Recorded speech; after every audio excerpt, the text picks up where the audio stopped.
Hey guys, welcome back. We are in the 10th lecture of our bootcamp series.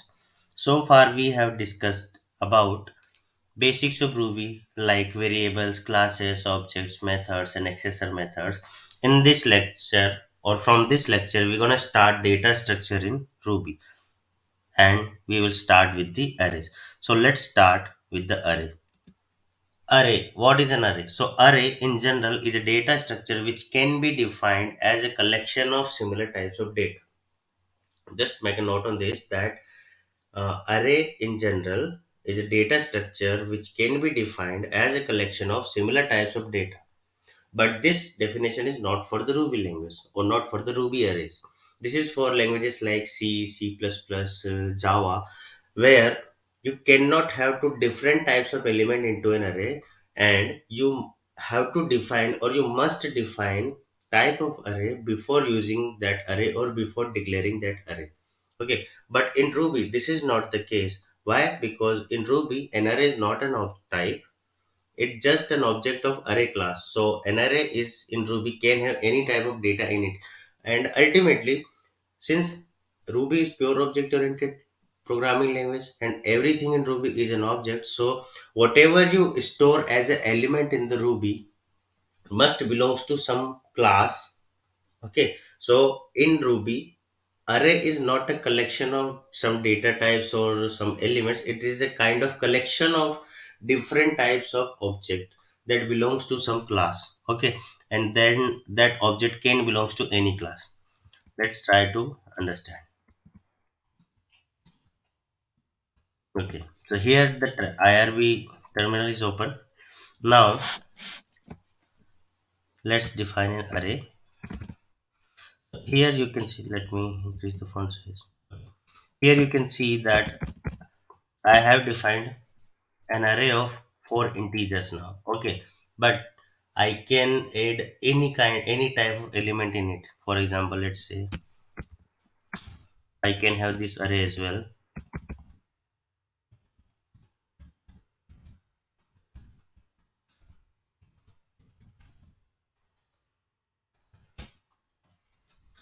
Okay, and each of these elements. So now my array has four elements, and each of these element must belongs to some class. So the first three elements, like 1 to 3, belongs to the integer class, and the string, the fourth element string, belongs to a string class. Okay, similarly I can have array like this as well.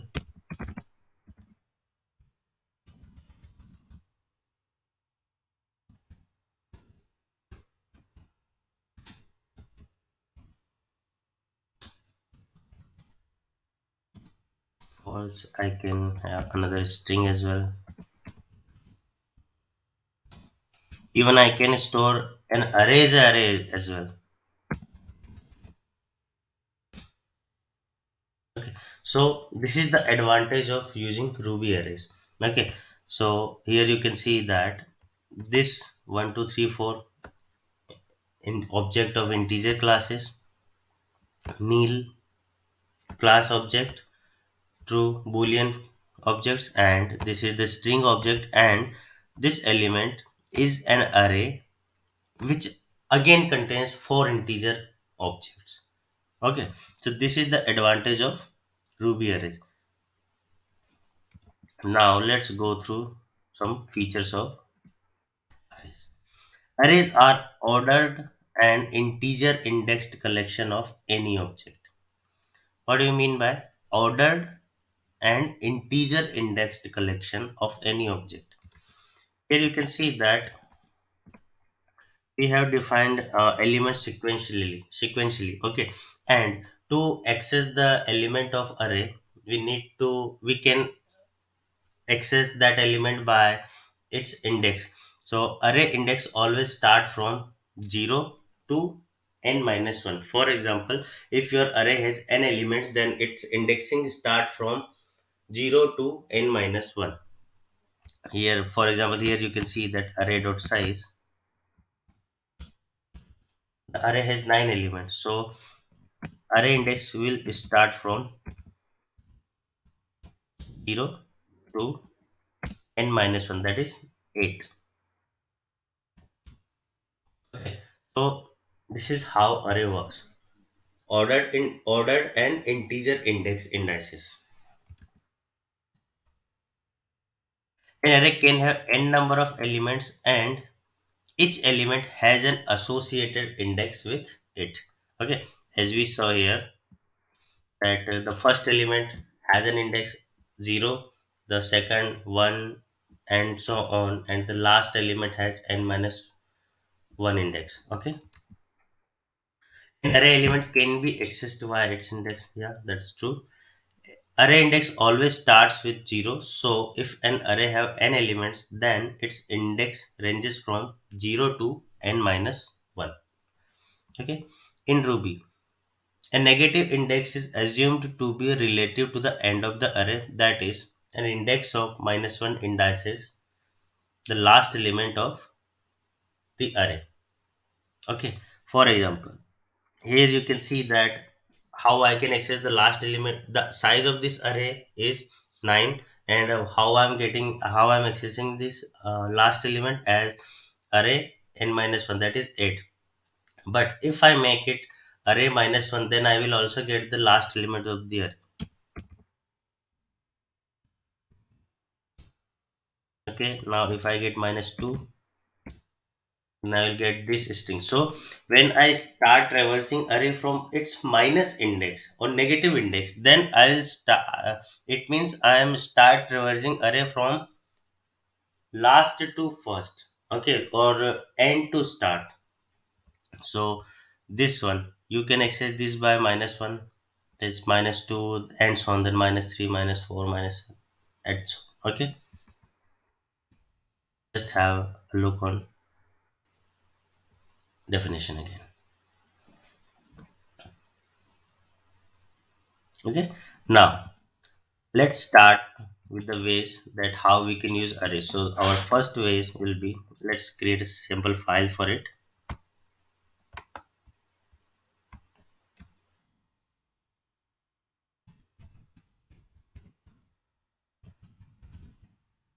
Examples.rb. Okay. The first thing that we gonna notice here is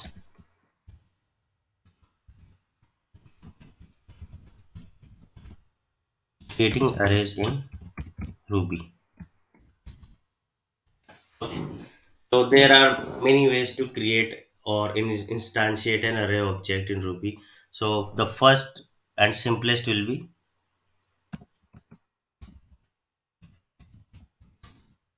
using the literal constructor. This is a way of defining, this is the simplest way of defining the array. Okay, it will define an empty array. For example, let's try this with IRB. You will see an array with no element. Okay, now if you wish, you we can insert this insert element into this array, but we will see later that how we can insert elements into array. So this is the one of the way.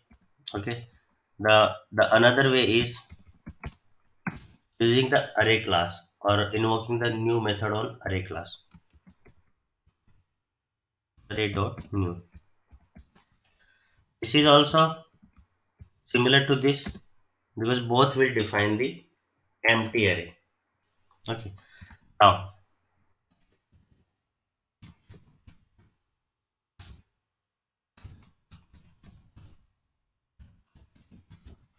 this is also same, not difference, but let's see, because sometimes it might get confusing. Okay, why these parentheses are not, so all these three methods are equivalent. Now let's instantiate an array with some initial size. Array dot new, and let's make 10 here. Okay, now this understanding this syntax is very important, that this will instantiate an array that has size of 10. Okay, or it will create a 10 element size array, and sorry 10 element array where every element belongs to nil class. Why? Because we have just defined the size of the array but not the content of the element, or not the value of the element. So let's define it. Here you can see that now array has 10 elements and each of these element has nil, or must belongs to the nil class. Now another way of doing is there array dot new n, and allow some values here, string.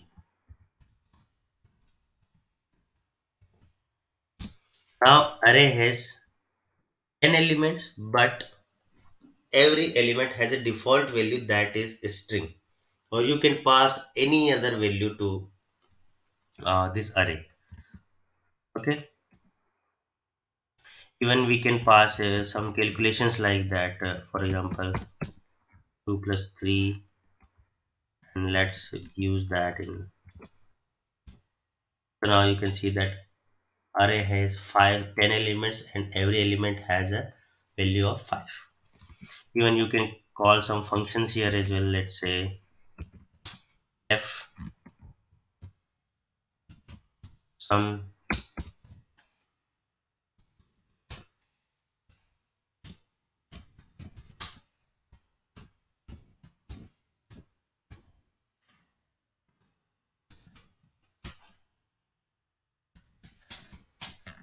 and you can call this method here.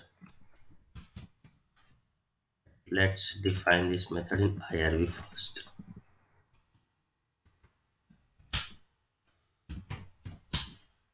Okay, now you can call this method.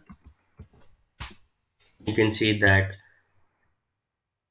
array has been created of 10 elements and each element has value of 400. Okay, so these are some ways, but you need to, but what happened if you define like this?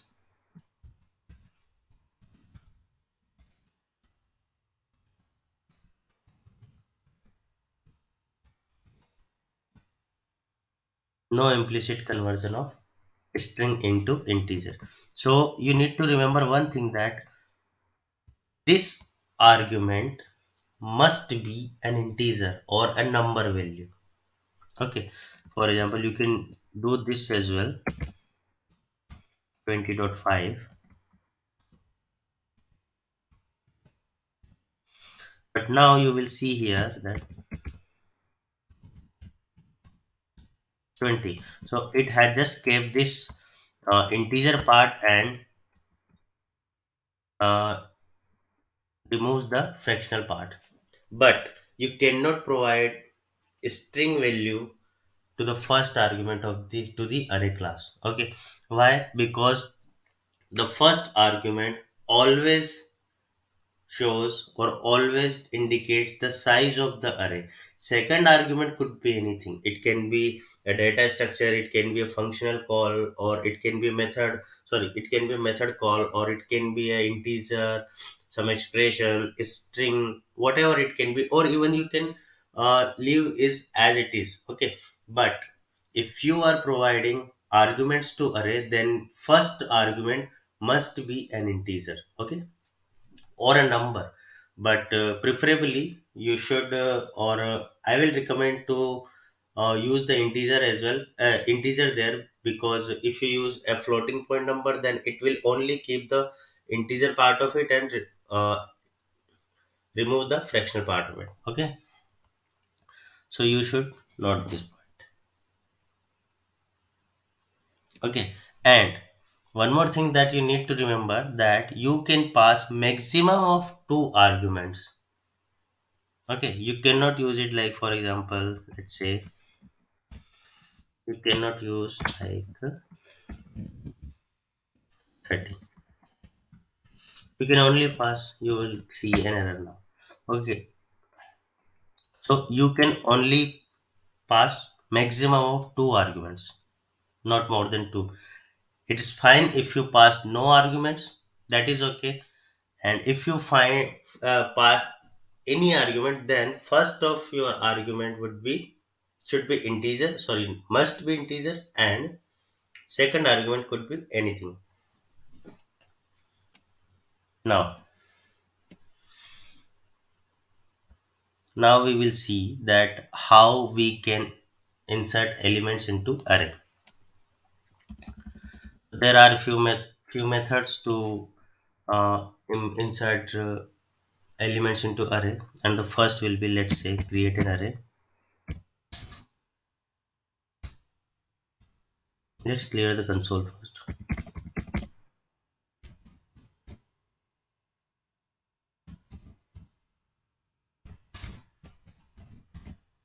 Array dot new has been created here. Now, simplest way to do this, use this symbol and provide values to it. Let's say I have entered 100. So now my array has, sorry, now my array has an element that has value 100. Now let's pass another element, let's say 200. Okay. Or you can pass multiple elements together as well. Let's say 300,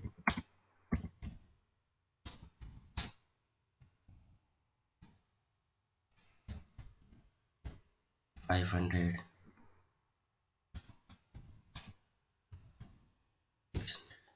Okay. This is the way of, this is one way of inserting element. Okay.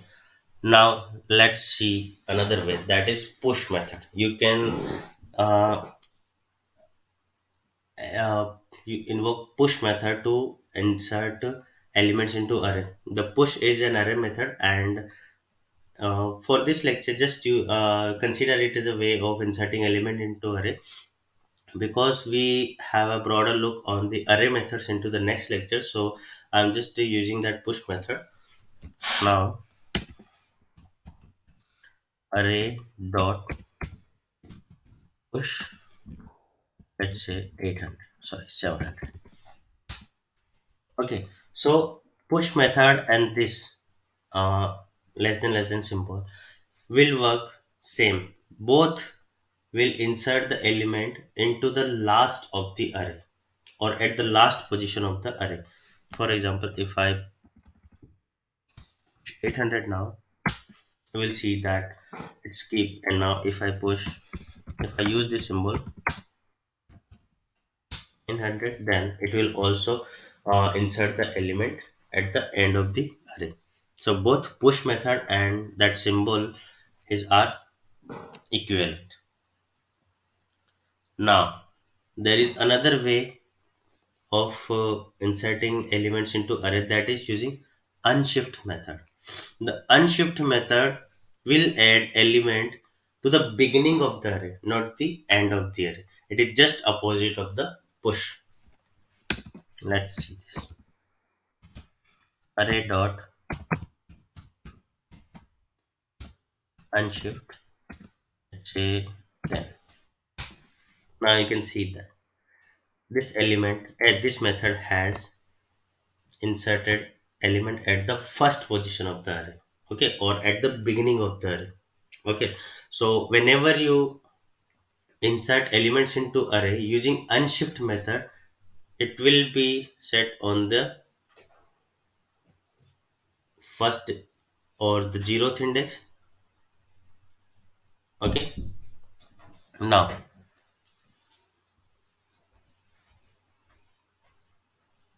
let's try to understand the methods that how we can remove elements from the array, because we have just seen the ways of inserting element into array. Now let's see ways of removing elements from the array. So for removing elements from the array, we can use pop method. Okay, let's say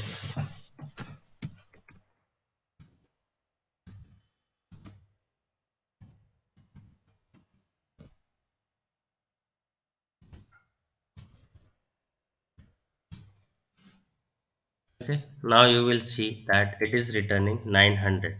So the pop method means that whenever you invoke this pop method on array, it will remove the last element. Okay, now if we check the array, okay, so this will remove the last element from the array.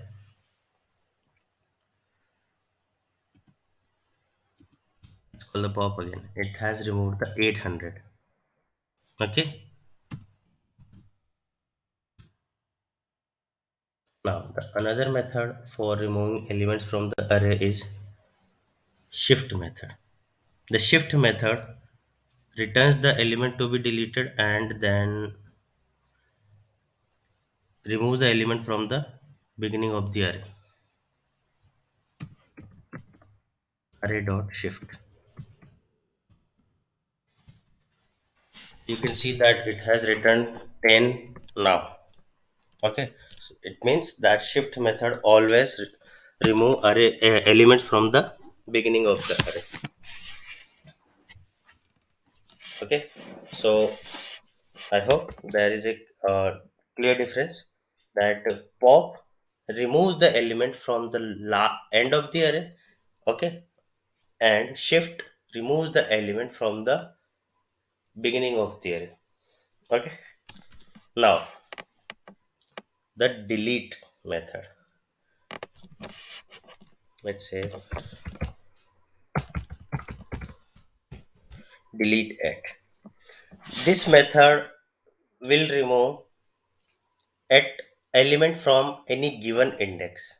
Okay, it requires an argument, and not like pop and shift method where you can call those methods without any argument, but delete at requires an argument that should be the index of the array, and then it will remove the that indexed item from the array. For example, let's say consider our array here first. So you can see that now my array has 7 elements: 100, 200, 300, 400, 500 has a string, and 600 and 700. And the indexes are 0, 1, 2, 3, 4, 5, 6. Okay, so now I want to remove this string. So what should be the index of this? That 0, 1, 2, 3, 4. Let's access the fourth element of the array.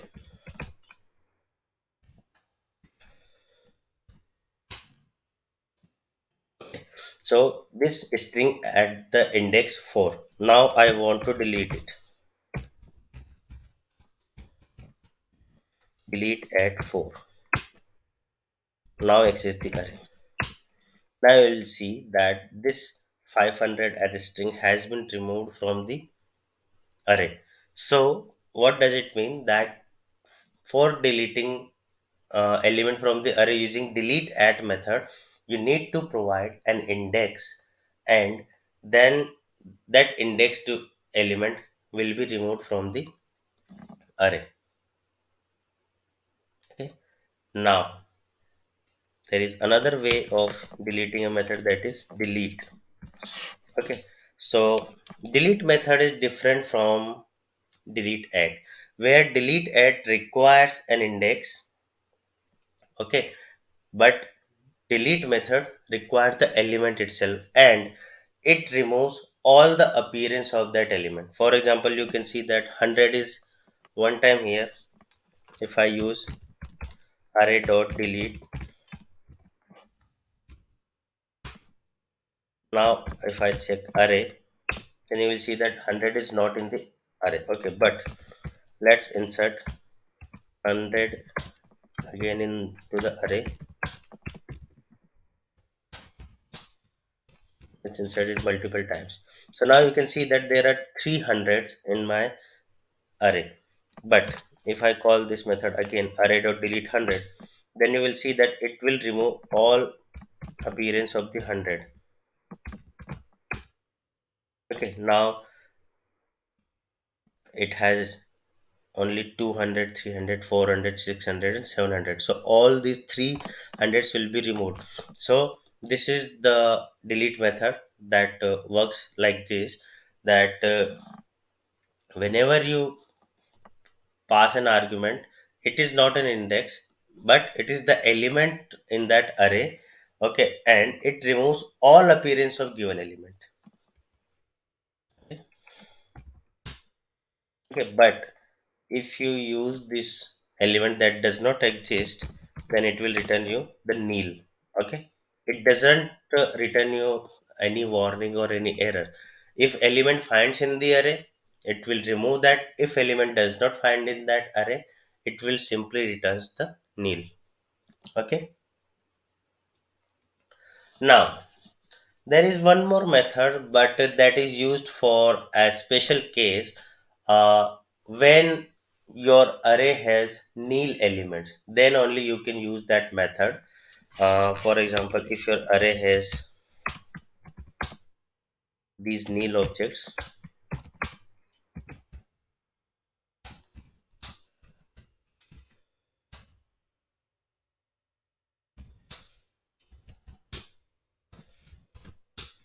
now you can see that this array has three nil elements. Okay, now if and the nil elements are not for not usable for any comparison, or they cannot be used for any uh, arithmetic operations. So sometimes it seems like these values are useless. So we would prefer to remove all nil elements from the array. So but how we can do that? So there is a method that is called compact, and that compact method will remove only nil element from the array. So here you can see that array dot size is 9 here, but array dot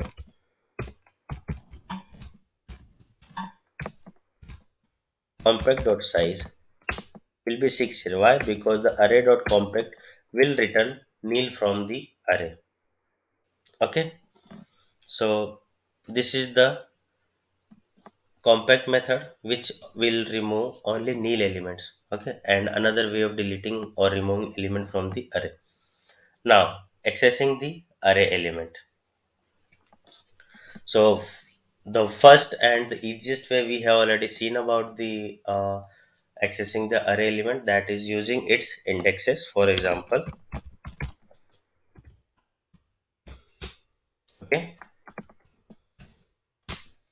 you can even access the element which is not exist so far, but you will get nil element. Because for example, you can see that I have only 0, 1, 2, 3, 4, 5. Okay, so I have a array of 5 elements, but I will not have that 110th index. So this will give me nil element, but I can still access that. Okay, now and there is one more way to access the array element, that is using at method, but it is simply requires an argument that should be index of the array. Okay, for example, let's say array dot at 3, you will get 600. Why? Because array of 0, array of 1, array of 2, and it's array of 3. So it's the third index, sorry, index number 3, that is 0, 1, 2, 3. So it returns you 600. But if you use that, like, you will also return 600. So the at method will take the argument, and that argument represents the index of that array. And no matter whether it is exist or not, you will not get an error. But if that index does not match, you will simply see a nil object and nothing else. Okay, so these are two ways of accessing the array elements, and that's all for the array in this video. However, we have not covered array completely here, but there is but I think this is a good way to start the arrays. Okay, because we will cover up everything about the arrays once we learn about the conditional expressions and iterators like loops and each and map. Because we mainly use array for traversing and sorting, searching, because these are the main operations regards to array. So once we cover that, we will start with the array. But This is a good starter for that. And in the next lecture, we will start with the array methods. We will start practicing array methods, and we will see that how many methods we can use and how many methods we cannot use so far, but we cannot use now and we can use it time later, and which method works what. So we will see everything in that lecture. But for this lecture, that's all. And we are again missing something, that is. So the first question from this lecture is, what is an array? Okay. How Ruby arrays are different from other programming languages like C, C++, and Java. What is the maximum number of arguments you can send in an array? We discussed that. You can go back to the video and watch it again. What should be the first argument while instantiating an array? We also discussed that. How an array element can be accessed in Ruby. We discussed that as well. What happens when you try to access an array element by negative index? We do discuss that. How you can instantiate an array of n elements and what will be the default value of each element in this case. So just use new operator, provide an integer element, and you will see nil is the default value of these elements. And how you can instantiate an array of n elements with some default values. So array.new, some integer and some default values. And that default value could be anything like a string value or a expression or a result of some method invocation, or that could be anything. So that's all for this lecture. And let's meet in the next lecture with the array methods. And till then, tata, goodbye, take care, stay safe.